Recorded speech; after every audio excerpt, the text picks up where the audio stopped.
Annonceurs, entrepreneurs, promoteurs et chefs d'entreprise, choisissez dès à présent votre meilleur partenaire média, Idéal Production. Idéal Production est basé à Cotonou au Bénin. Idéal Production, le partenaire exclusif de Sika TV en Afrique.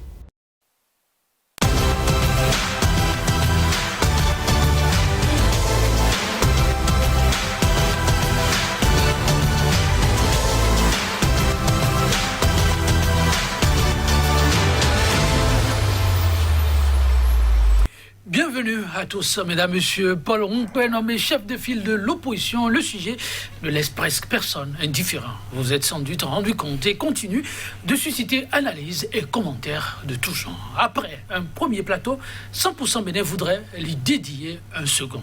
Mais cette fois-ci, à travers les regards croisés de professionnels des médias et d'un politique. Thème en débat, Paul Rompé, chef de file de l'opposition, fait une clarification conséquente de la classe politique, déjà sur ce plateau en notre compagnie, Dieudonné Katakula. Journaliste analyste, il est le directeur de publication du quotidien béninois d'information, d'analyse et d'investigation Le Matin. Dieudonné Katakula, bonjour à vous. Bonjour, cher confrère. Merci de répondre à notre invitation. C'est un plaisir. En face de vous, il y a un autre confrère, Jospezo Anago, c'est son nom, journaliste analyste. Il est le directeur de publication du quotidien La Dépêche. Jospezo Anago, bonjour. Bonjour, cher confrère. Bonjour aux téléspectateurs de Sika TV. Je vais répondre à leur façon. Un troisième invité pour nous accompagner, oui, chez téléspectateurs en politique, annonçons Diomaïra Kodo, c'est son nom. Il est le porte-parole du Front Souverain avec une nouvelle vision. La vision, elle est en tout cas qui fait son bonhomme de chemin, puisqu'il faut un peu de tout pour bâtir un monde. Leur regard au travers de ce statut que porte désormais le secrétaire exécutif national du parti FCBE. Il est donc avec nous, Diomaïra Kodo. Bonjour à vous. Bonjour, monsieur Yatonji, et bonjour à tous les compatriotes sur le plateau et dans tout le Bénin. Merci pour la disponibilité. Le statut de l'opposition, mesdames, messieurs, c'est officiel. Est revenu de droit au secrétaire exécutif national du parti FCBE, Paul Rompé. Je vais me retourner d'abord vers les professionnels des médias.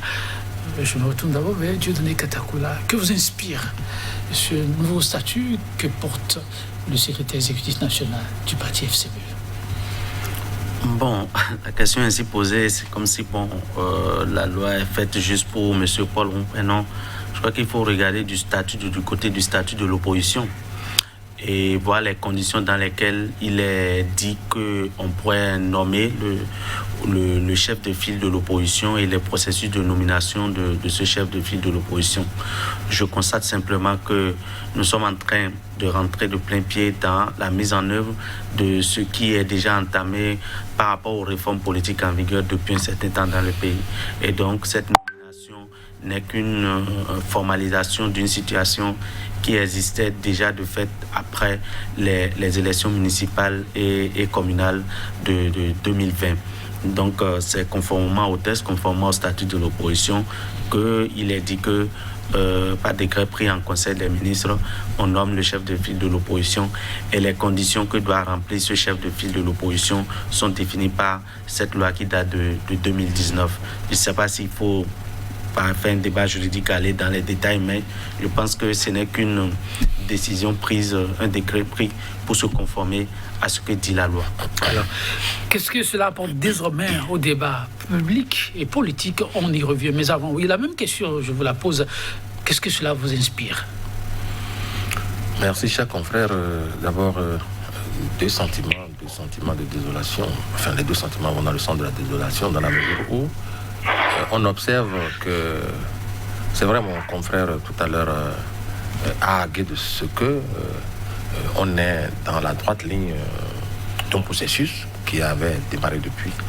Je suis d'accord, c'est vrai. Mais je voudrais ajouter ceci. Ce n'est pas parce que c'est ce que dit la loi que forcément c'est ce qui est logique et normal et qui procède du bon sens. Un test, c'est un test voulu par des gens à un moment donné pour atteindre des objectifs donnés. Et depuis quelques mois, on a noté chez nous ici que les tests sont pris souvent pour l'immédiat, ce n'est pas pris pour l'avenir. On légifère pour l'avenir, mais on a beaucoup plus légiféré depuis quelques moments pour le présent et pour l'immédiat ou pour des circonstances données. Et donc, ce sont ces conséquences que nous sommes en train de vivre en ce moment.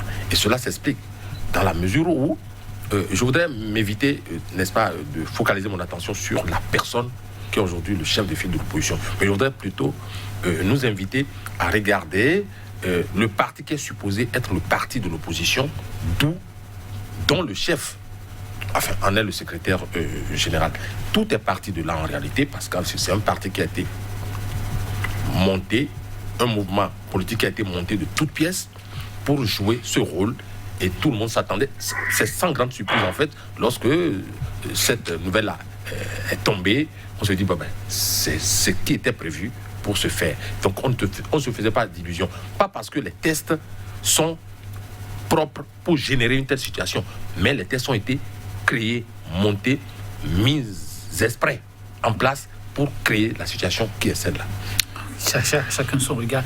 On n'aura de cesse de le dire. On reviendra quand même sur ce qui est et l'existant. Enfin, comment?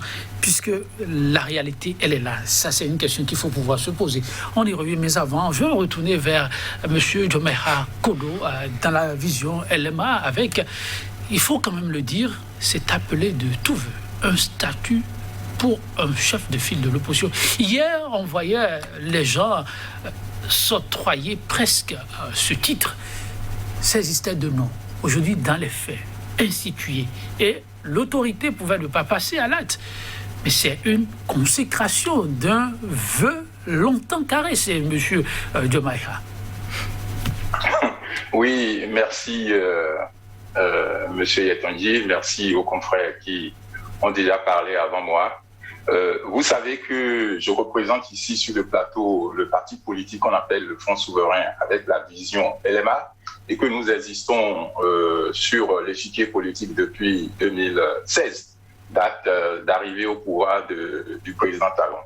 Alors, dans votre introduction, M. Yatonji, vous parliez de clarification. Oui. La classe politique. Oui. Alors, nous sommes allés bien au-delà d'une clarification. Je pense que nous sommes véritablement dans un désert politique. Et je pense que le premier intervenant qui a parlé, il aborde le côté formel de la situation. Oui. Quant à Anago qui a parlé ensuite, il met déjà un peu un frein à ce que le premier a dit. Notre parti politique, le Front Souverain, ne fait pas économie de vérité. Nous ne pratiquons pas la langue de bois. Et de ce point de vue, je vous dis simplement que ce que nous sommes en train de voir avec cette nomination, c'est simplement que notre pays s'enfonce dans l'immoralité. Pourquoi je dis ça?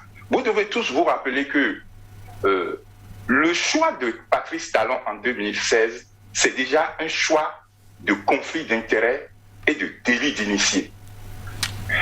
Nous allons aboutir en 2021 à un parjure sur le mandat unique que lui-même il a prononcé à la face du monde entier et juré.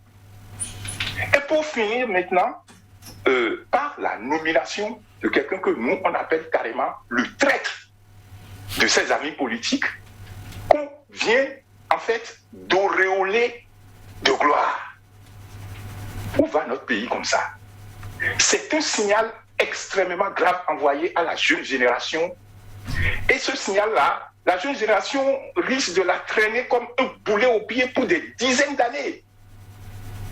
C'est-à-dire, on glorifie le parjure, la traîtrise, le mensonge et l'impunité, qui sont devenus au fait des ingrédients pour réussir aujourd'hui au Bénin.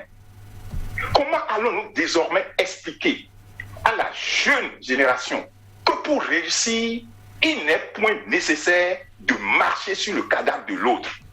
Alors, c'est ainsi que je vois la question, M. Yatonji. Ok. Vous avez décidé d'aller au-delà de la question de droit. En tout cas, de ne pas voir que la question de droit. À chacun son point de vue, mais on va faire l'ensemble. J'ai posé une grosse interrogation à valeur de thème. quelle clarification conséquente ceci pourrait-elle avoir pour la classe politique? Une classe politique dont on connaît aujourd'hui la situation. Il faudra bien en parler. Donc nous allons essayer de jumeler et la question de droit et la question d'impact au travers de ce statut. Oui. Avant d'aller à une question spécifique. Bon, ok. Je constate que mes deux interlocuteurs n'ont pas voulu regarder la forme, les tests par rapport à la décision prise et sont plutôt allés dans des conjectures qui, pour moi, sont subjectives. Je vais dire une chose. Aucune loi au monde n'est objective. Une loi n'est que la conséquence d'un rapport de force circonstanciel. Et les gens légifèrent pour régler les problèmes du moment.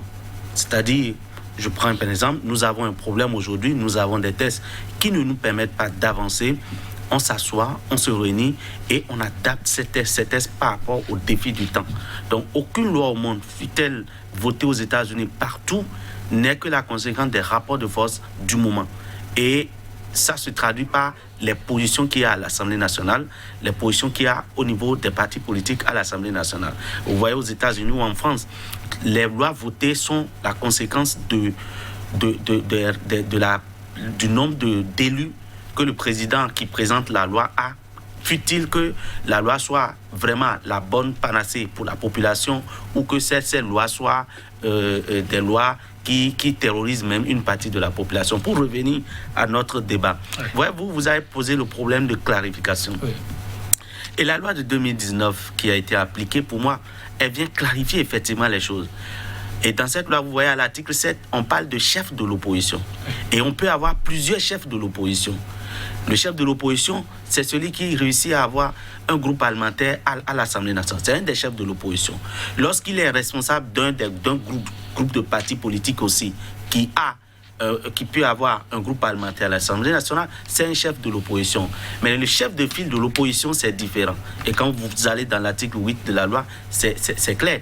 C'est le représentant du parti qui a plus de nombre de députés élus à l'Assemblée nationale, ou s'il n'y en a pas à l'Assemblée nationale, qui a plus d'élus locaux ou communaux et de maires du moins. Et donc, en l'espèce, on trouve que c'est les forces Kori pour un bien émergent et en l'occurrence Paul Orumpwen.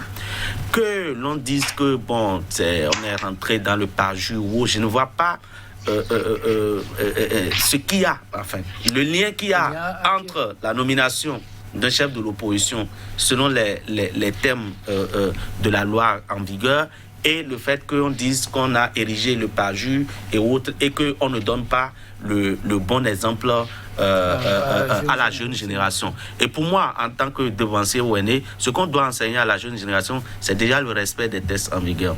Et qu'on peut ne pas être d'accord avec les tests en vigueur. Mais ces tests demeurent les tests que nous avons. Et dans la légalité, nous devons tenir un discours de légalisme. Un discours de légalisme qui permet à chacun de pouvoir dire à l'autre que la seule chose qui nous réunit actuellement et qui fait que notre vivre ensemble peut être organisé, ce sont les tests en vigueur.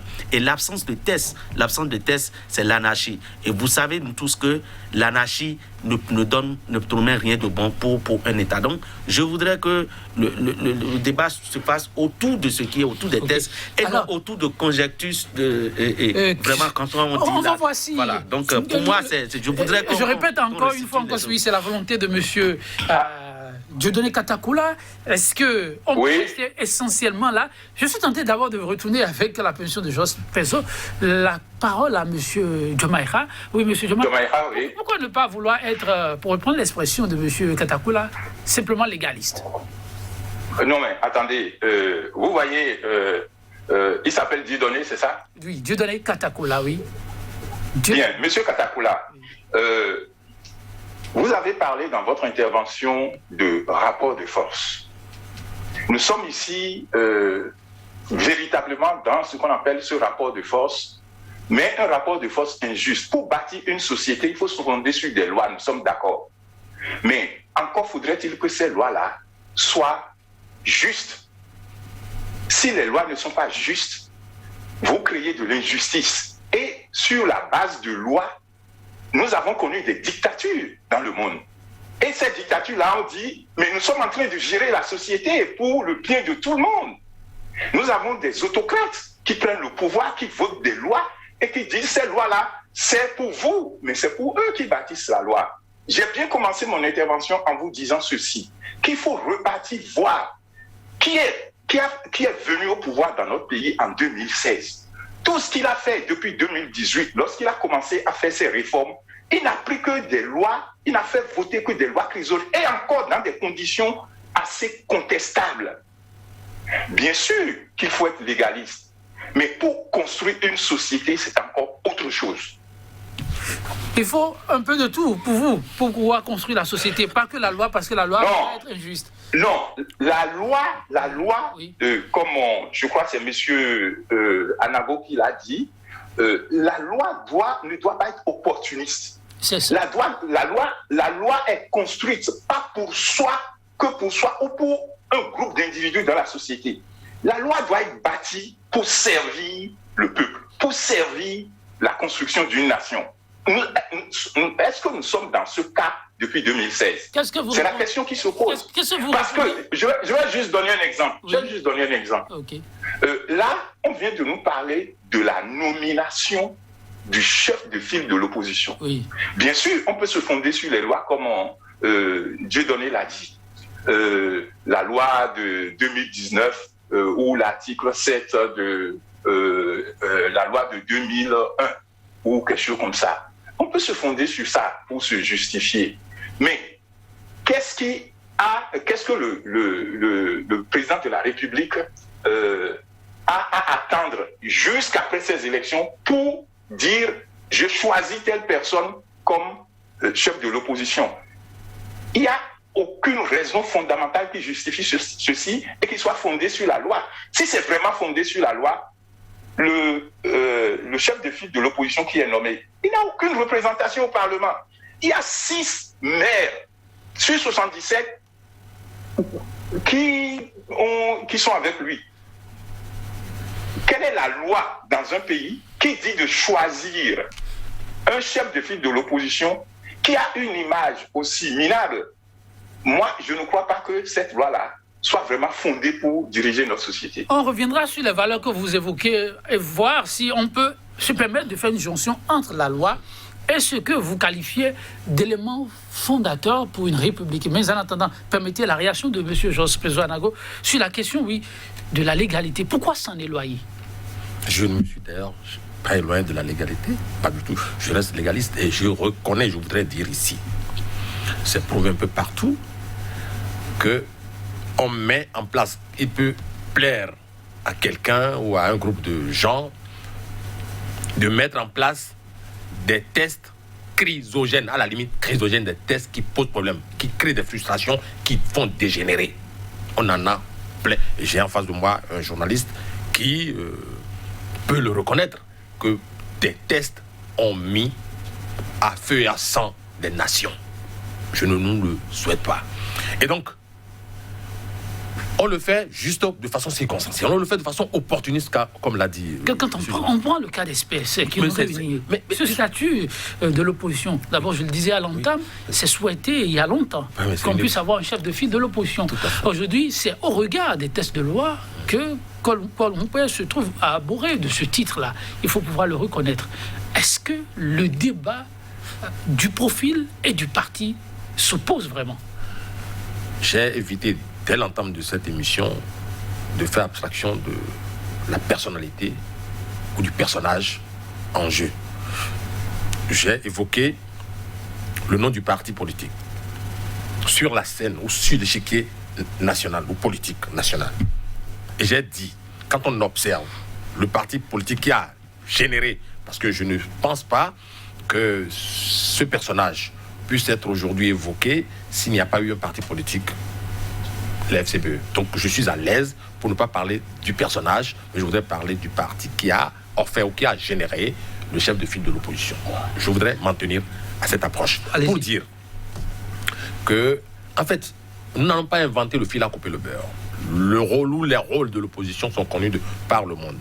Et si mon confrère qui a su bien évoquer des pays ou des pratiques il devra aussi pouvoir reconnaître qu'il n'y a pas une spécificité par rapport au comportement de l'opposition du Bénin, par rapport à l'opposition britannique ou d'ailleurs.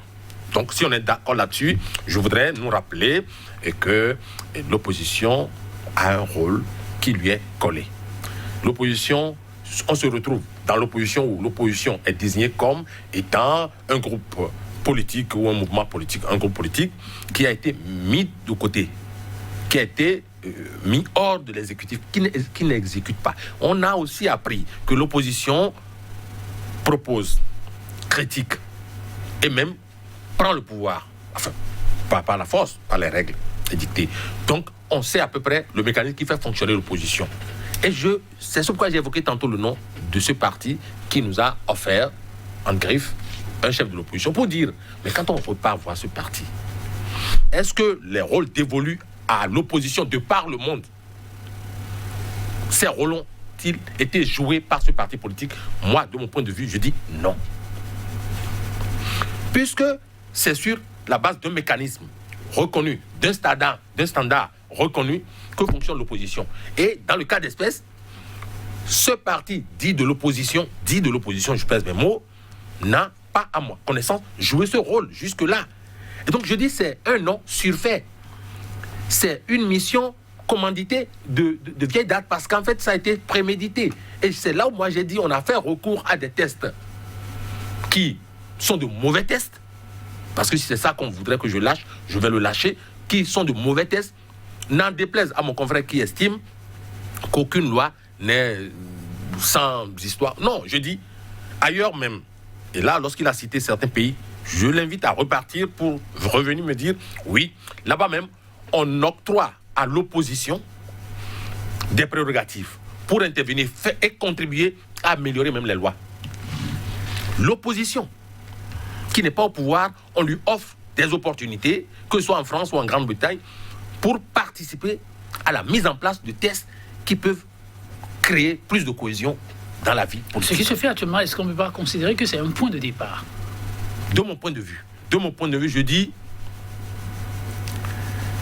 c'est un processus qui a été engagé et que nous avions, enfin, de mon point de vue, moi j'avais critiqué, je me suis dit, tel que ça se passe ainsi, ce n'est pas bien, ça va dégénérer sur ce que nous sommes en train de constater et ça n'a pas raté.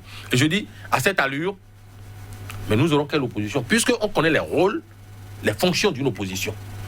Et le parti en question ne les a jamais joués depuis que ce parti s'est retrouvé dans la posture que nous connaissons. Et donc je me dis, est-ce demain, la veille? Non, de mon point de vue. Puisque on ne fait que ce pourquoi on est habilité. Ce parti n'est pas habilité à jouer ce rôle. Donc je voudrais être clair de mon point de vue pour dire, ça n'est pas le cas. Et donc, quelqu'un l'a...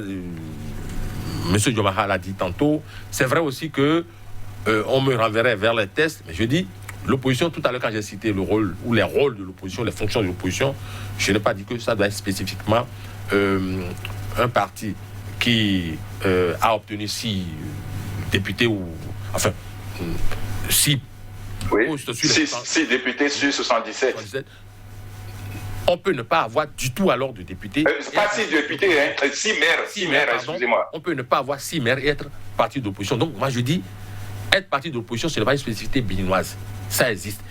Jouer son rôle d'opposant, ça aussi existe. Et à moins qu'on ne nous fabrique une opposition à la béninoise. En peu de mots, ce qui vous embête, vous, c'est plutôt la capacité de cette formation ou de celui qui porte le manteau de chef de file d'opposition à assumer sa mission. Celui qui porte ne m'intéresse pas. Le parti, puisqu'en fait, ce personnage n'aurait jamais existé sans ce parti. Donc je voudrais plutôt être réaliste et regarder le parti politique en question qui n'est pas un parti de l'opposition parce que n'ayant pas joué les rôles dévolus à un parti de l'opposition tel que de façon livresque on le connaît. À moins qu'on ait inventé encore au Bénin une forme d'opposition. Alors, vous avez suivi votre vis-à-vis, je ne reviens pas là-dessus. Pour lui, c'est qu'il faut revoir d'où le Bénin est parti pour arriver à ce résultat. Vous avez semblé aussi dire la même chose, d'où on est parti pour pouvoir arriver à ce résultat.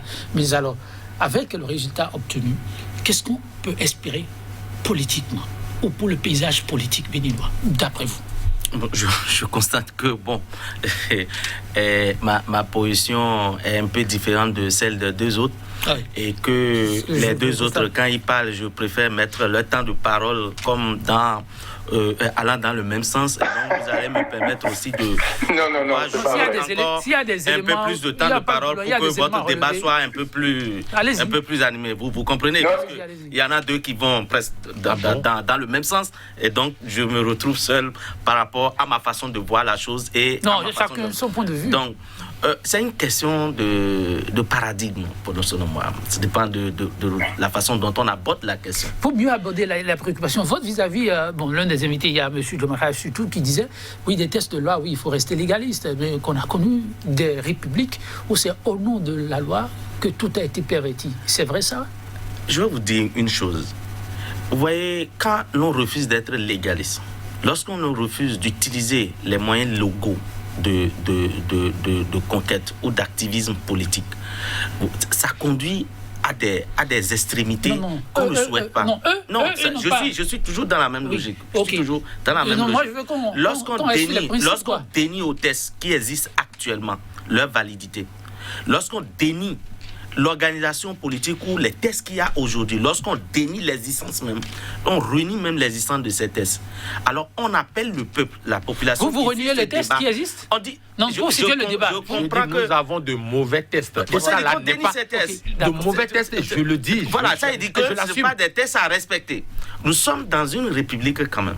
Et on ne peut pas faire l'apologie de la désobéissance, ou de la désobéissance des tests. On est en train d'appeler à l'anarchie. On est en train d'appeler à la remise en cause des institutions de la République. Donc je crois que notre rôle n'est pas ça. Nous sommes dans... Les politiciens ont leur rôle. Moi, je ne suis pas politique. Monsieur John Maïra, voilà, lui, il est dans sa politique, il est politicien, donc je ne peux pas jouer son rôle à lui.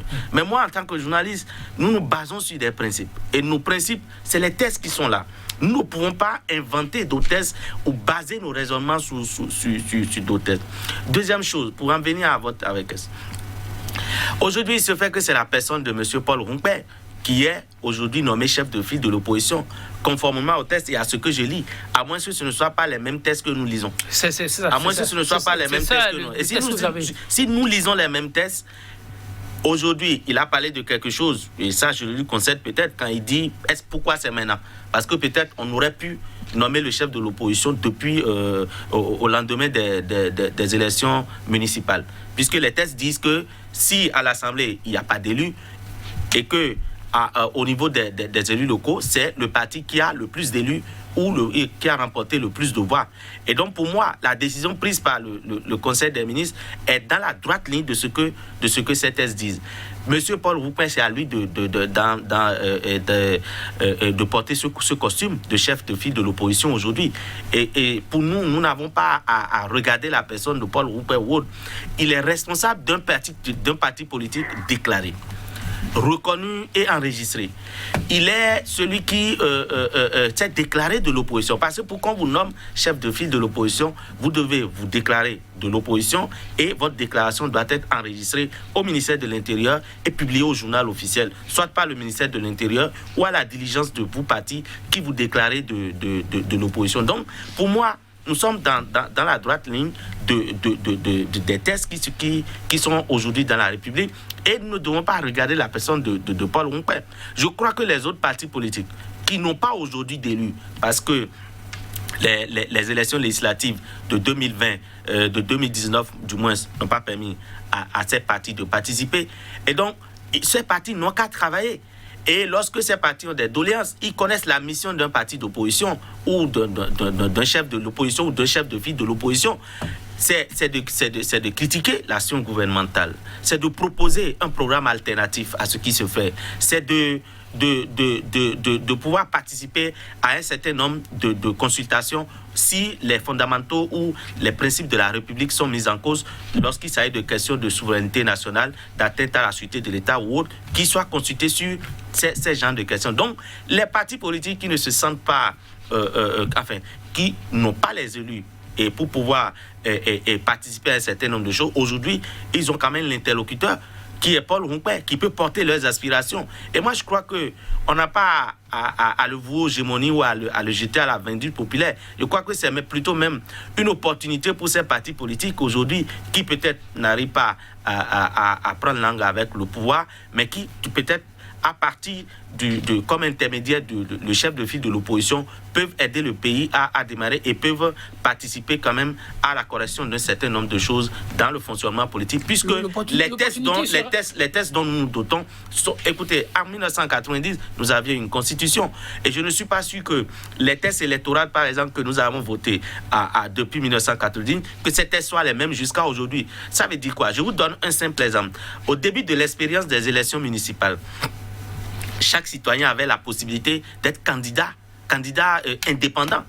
Mais à un moment donné, on a les députés ou bien les politiciens ont réfléchi pour dire, mais écoutez, ces indépendants viennent créer des problèmes pendant l'élection des maires parce que les partis se battent et après c'est ces indépendants qui sont maires. Non, il n'y a plus d'indépendants et à un moment donné, déjà depuis les élections de 2018, je crois, et on a dit non, seuls les partis politiques peuvent participer aux élections municipales, comme ça se fait aux élections législatives. Peut-être même que dans les prochaines lois, peut-être pour les présidentielles, on peut en arriver à dire que ce sont seulement les partis politiques. Donc, pour moi, les tests, oui, vous êtes suffisamment fait clair là-dessus. Le principe est là, il faut respecter le principe. Le reste, on fait comment pour que, à travers les principes, il n'y ait pas plus de frustration. Ça aussi, c'est important. Il faut pouvoir le dire, situer les choses dans l'ordre normal. Alors, monsieur Katakula, Paul Rompé, avec sa casquette et la mission dévolue à toute formation politique, qu'est-ce que cela pourrait apporter désormais au débat public d'après vous?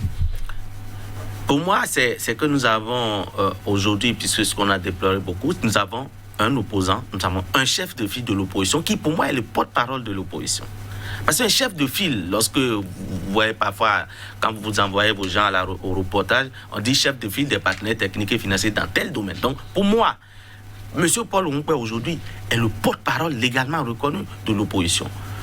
Et une fois que nous n'avons pas des chefs de l'opposition, puisque la loi prévoit aussi des chefs de l'opposition. Les chefs de l'opposition, ce sont ceux qui appartiennent à des partis politiques qui ont pu réunir au moins 10% des suffrages aux législatives ou qui ont pu avoir des élus qui constituent un groupe parlementaire à l'Assemblée. Et donc, normalement, le chef de file de l'opposition, c'est celui-là qui est le porte-parole de tous ces chefs. Donc, aujourd'hui, tous ceux qui sont dans l'opposition, pour moi, aujourd'hui, ont quelqu'un avec qui ils peuvent dialoguer et celui-là aussi peut toujours les représenter, porter leurs propositions au niveau du gouvernement et d'autres, des autres institutions de la République, afin qu'un dialogue s'instaure, afin qu'on définisse vraiment le cap où nous voulons aller en termes de réformes politiques, en termes de réformes économiques, en termes de politique économique. Donc pour moi, aujourd'hui, Paul Rompé, il a la latitude de travailler et de jouer son rôle pour que devant l'histoire, il puisse reconnaître. S'il se fait que dans son rôle, il devient simplement, il joue comme les marionnettes, l'histoire retiendra cela, mais je ne ferai pas un débat a priori. On ne va pas anticiper. Je ne ferai pas un débat a priori par rapport à son comportement ou par rapport à sa capacité à jouer son rôle. Voici ce qui pourrait, à votre avis, changer. Oui, qu'est-ce qui pourra changer désormais dans le débat politique avec cette nouvelle casquette qu'aborde Paul Rompé? Il y a une constance sur laquelle j'ai fonctionné jusque-là. Je crois que mon confrère ne va pas me la dénier, à savoir que je ne me suis pas focalisé sur un personnage. Et donc, à chaque fois, il est revenu pour dire ne regardons pas le personnage. Je ne crois pas, ici, sur ce plateau, m'être vraiment focalisé sur un personnage. J'ai parlé de parti politique. Vous avez été clair, c'est important. J'ai été clair et je le resterai pour dire ceci. Qu'est-ce qui va changer? Mais c'est maintenant que le parti va changer. Le parti qui s'est dit de l'opposition, qui n'a posé aucun acte d'un parti d'opposition depuis tout ce temps, c'est demain, la veille du changement. Je voudrais attendre pour voir. Et donc, moi, je me fonde sur cette base. Il n'y a même pas question de dire on est journaliste pour le faire. Le journaliste analyse. Oui, on analyse. De mes analyses, il m'est revenu, il m'est apparu, pas une seule fois, pas deux fois, que sur des questions d'intérêt général, sur des questions majeures de la République, sur lesquelles rebondissent les partis d'opposition, parce qu'on en a quand même. On ne voyait pas ce parti prendre position. et n'a jamais pris position. Bien au contraire, même on a constaté à un moment donné de notre petite histoire contemporaine que certains courants à l'intérieur de ce parti qui ont voulu avoir des attitudes qui ne convenaient pas aux responsables du parti en ont eu pour le grade. Et au point où finalement, nous autres journalistes, à l'époque, on en est arrivé à se demander, mais finalement, est-ce vraiment un parti politique de l'opposition? Et donc, je suis en train de vous poser la question, parce que vous vous demandez, chers confrères, qu'est-ce qui va se passer après? Moi, j'ai peur qu'il ne se passe rien qui puisse ressembler aux actes que poserait un parti de l'opposition. Et donc, il s'agit d'un parti, me semble-t-il, bis de la mouvance, puisque ce parti a eu des comportements d'un parti du ressort de la mouvance. Et donc, lorsque un membre de ce parti est choisi pour être chef de file, j'ai des raisons de m'inquiéter. Mais on ne devient pas opposant après un décret. On ne devient pas opposant non plus parce qu'on a inscrit ça dans son registre. Et j'inviterai mon confrère pour lui rappeler FDB, ou je peux me tromper de sigle, FCB, qui a créé à vue et à être un parti de l'opposition. Je ne voudrais pas le faire sourire, mais je suis sûr qu'en son fort intérieur, il devrait se demander, mais quelle opposition? Enfin, moi, c'est ma question. Je voudrais avoir affaire à un parti de l'opposition, et lorsque je vais en reportage ou autre, je sais que j'ai affaire à un parti de l'opposition, mais ce n'est pas l'énoncé qui doit me suffire. Les actes qu'on pose au jour le jour devraient pouvoir me conforter, moi, journaliste, dans ma démarche. Et donc, c'est ce que j'ai voulu dire. Mais je voudrais qu'on comprenne ici, sur ce plateau, que je ne regarde pas un individu. L'individu, non, pas du tout. Les actes comptent beaucoup pour vous, ok. Oui. À chacun son opinion, c'est aussi notre devoir. Monsieur Diomaye, oui, vous êtes politique. La jonction des deux principes faisables, et à quoi pourrait-on s'attendre? Oui, on peut s'attendre à beaucoup de choses. Je peux peut-être vous surprendre en disant ça. D'abord, il faut se dire que nous aboutissons avec cette nomination à une volonté très forte du président de la République de se construire, je vais dire, un environnement politique stable, uniquement pour lui. Et peut-être de poser des jalons pour perdurer dans le paysage politique, même après son départ. Monsieur Diomaye, vous parlez du président de la République, qui pose des actes pour la République. Des actes, qui pose des actes, et nous voyons bien que tout a été balisé. On ne reviendra pas en arrière sur ça. Tout a été balisé pour atterrir à la décision de nomination du chef de file de l'opposition, mon père, Paul. Vous êtes c'est indéniable. Tous ceux qui sont sur le plateau, mes confrères journalistes, ce n'est pas moi qui vais leur apporter des informations. On a tous les éléments pour vérifier que le cheminement du chef de l'État, depuis qu'il est arrivé au pouvoir, c'est pour aboutir à ce à quoi nous assistons, la nomination d'un chef de file de l'opposition qui est tout acquis à sa cause, puisque toutes les institutions du pays sont déjà entre ses mains. Maintenant, qu'est-ce qui peut changer? Mais avant de dire ce qui va changer, il faut déjà dire, il faut déjà clarifier un peu où nous en sommes dans l'environnement politique du Bénin. Allez-y, quelques minutes. Il n'y a pas de parti politique qui ait de vision de société chez nous. Depuis 1960, on arrive au pouvoir toujours par vengeance. Quitte là que je prenne ta place pour gouverner. Lorsque c'est comme ça, comment vous allez vous étonner d'avoir un Paul Oungoué, par exemple, qui n'a jamais été vraiment un parti d'opposition, qui, comme M. Anago est en train de le dire, est en réalité un parti de la mouvance, de toute évidence, mais qu'on nomme comme étant un parti de l'opposition. Donc moi je vous dis, M. Joël Yetonji, je vous dis simplement d'observer que c'est dû au fait qu'il y a un désert. C'est pour ça que j'ai commencé mon intervention en parlant de désert. Il y a un désert politique dans notre pays, parce qu'il n'y a jamais eu de parti politique consistant, ayant une vision politique claire. ayant vous m'obligez à des poser, projets de société clairs pour notre pays. Vous m'obligez. Et c'est ça qui fait, c'est ce désert-là qui a permis à Talon d'avoir aujourd'hui un boulevard devant lui, de pouvoir faire tout ce qu'il veut. Monsieur Diomaye, je pense que c'est ça. Vous m'obligez à poser une question que je ne voudrais pas poser parce que ça peut nous prendre le reste du temps du débat. Alors il faut bien aller de l'avant, voir ce qu'on peut obtenir à travers ce statut. Le chef de file de l'opposition, c'est important, le peuple nous attend. Mais puisque vous avez ouvert la brèche, dites, n'est-ce pas pour éviter ces travers que vous venez de peindre qu'on est allé à la réforme du système partisan? Bon, on est allé à la réforme du système partisan. On ne va pas revenir là-dessus. Lorsqu'on veut voter des lois qui vont réformer une société, les sociétés elles-mêmes, les peuples pour lesquels on vote ces lois-là, approuvent et accompagnent. Vous devez remarquer, même pas les élections, toutes les 3 élections qui sont passées jusqu'aux élections présidentielles, vous remarquez le taux d'abstention.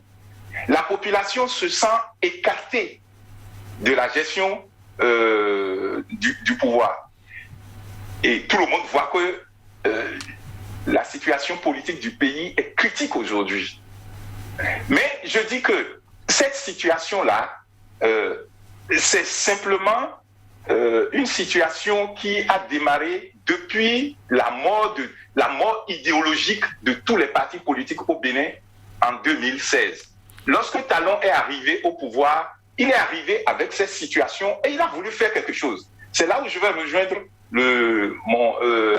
mon compatriote journaliste Dieudonné pour dire qu'il n'est pas seul sur le plateau. Nous ne disons pas la même chose avec M. Anago. Il faut des lois. Et Patrice Talon a décidé de faire des lois, mais il s'est trouvé que ces lois sont devenues abradabrantesques.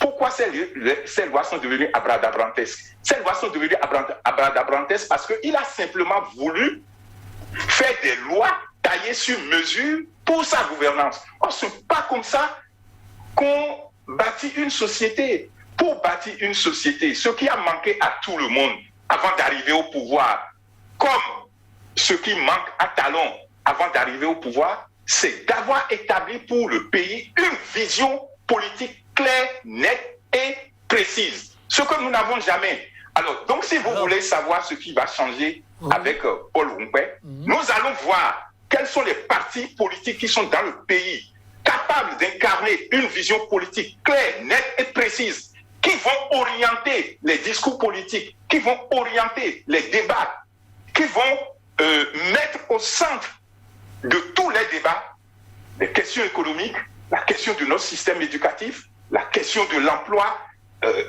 les questions fondamentales qui bloquent l'évolution de notre pays. Nous restons à répéter à chaque fois des gouvernances de vengeance. Et tous les partis d'opposition, nous, on est dans l'opposition, mais on se dit, aujourd'hui, pour être plus clair, on va dire ce qui va se passer avec la nouvelle configuration après la nomination. Il y aura 2 lignes de vision politique dans le pays.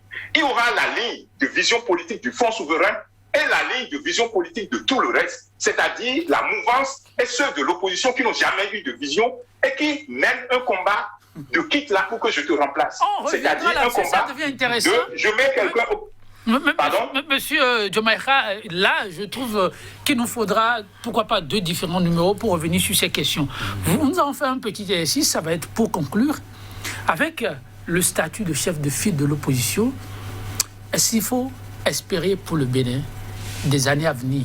Et quoi exactement? Et ça va être votre conclusion.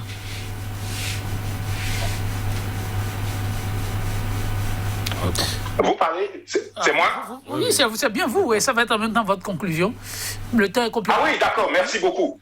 Merci beaucoup. Alors, donc, je dis, dans le pays, il faudrait que, après cette nomination, bien entendu, on nous a pris.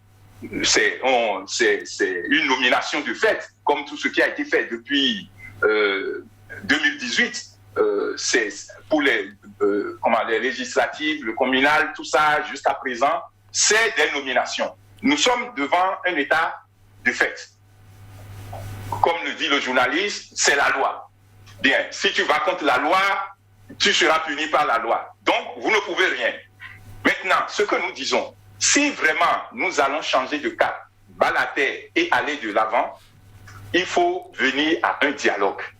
Et pour arriver à ce dialogue-là, pour que ce dialogue-là ne soit pas creux, il faut que tous les groupes politiques qui se considèrent comme opposition dans le pays, se dotent de vision de développement pour qu'on mette de côté tous les débats de personnes, de groupes politiques, de chapelles plutôt politiques, mais de venir, de remettre au centre la construction de notre pays. Comment on va bâtir notre pays? Mais avant de bâtir un pays, oui, il faut mettre le pays sur un rail. Merci beaucoup. Et c'est ça qu'on appelle la vision politique.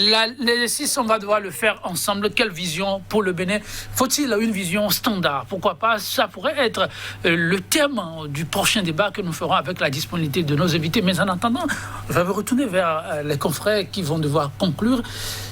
Un chef de file de l'opposition, le Bénin de demain, comment l'entrevoyez-vous? Ça va être en même temps votre conclusion. Moi, je pense que le pays fait de petits pas.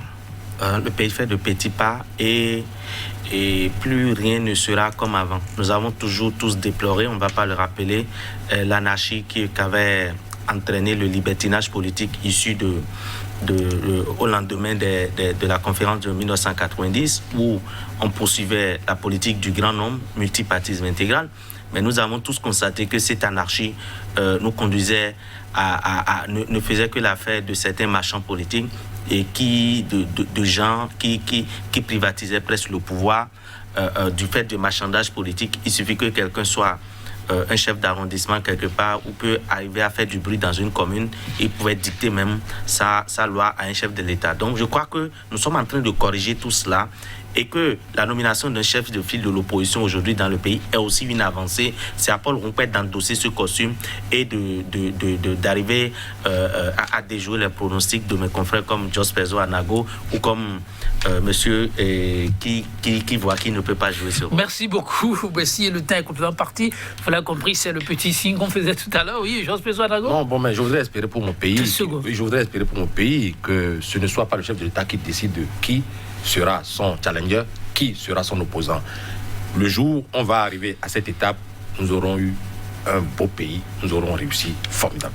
Merci, beaucoup de rêves pour le Bénin. Merci à vous, chers invités. On reviendra sur la question, pourquoi pas, et la question surtout de vision. Quelle vision pour ce pays? Un beau pays, en tout cas, qui essaie de créer une nouvelle page de son histoire. En fausse compagnie avec André Gide. Conquérir sa joie vaut mieux que de s'abonner à sa tristesse. Bonne méditation chez vous et à très bientôt.